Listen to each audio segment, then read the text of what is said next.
কবে ফিরবেন শেখ হাসিনা বাংলাদেশে, কি জানালেন? ক্লাব অফ সাউথ এশিয়ার প্রেস কনফারেন্সে 5ই আগস্ট 2026 সন্ধ্যার সময় যে প্রেস কনফারেন্স ডেকেছিলেন শেখ হাসিনা এবং তার ছেলে, 2 বছর পরে প্রথমবারের মতো তিনি প্রেস কনফারেন্স করলেন।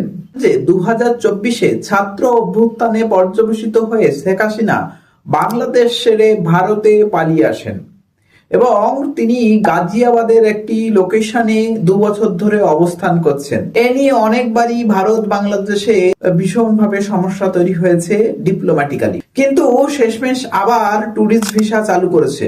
শেখ হাসিনা যখন সংবাদ সম্মেলন করলেন, এ নিয়ে বাংলাদেশ কিন্তু অবজেকশন করেছে এবং তা নিয়ে ভারতের হাই কমিশন জানিয়েছেন যে এই কনফারেন্সটি ছিল সম্পূর্ণ বেসরকারি, এর সঙ্গে ভারত সরকারের কোনো যোগসাজুর্য নেই, এই বলে ভারতবর্ষ তার হাত ধুয়ে নিয়েছে।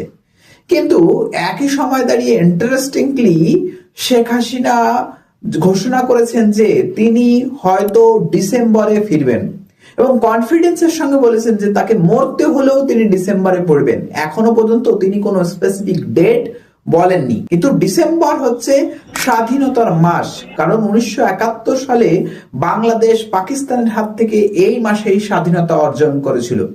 এখন দেখা যাক যে তিনি বাংলাদেশে ডিসেম্বরের কত তারিখে ফেরেন এবং সেক্ষেত্রে তাকে বাংলাদেশ সরকার কিভাবে গ্রহণ করে, কি হয়, সেদিকেই আমাদের লক্ষ্য থাকবে।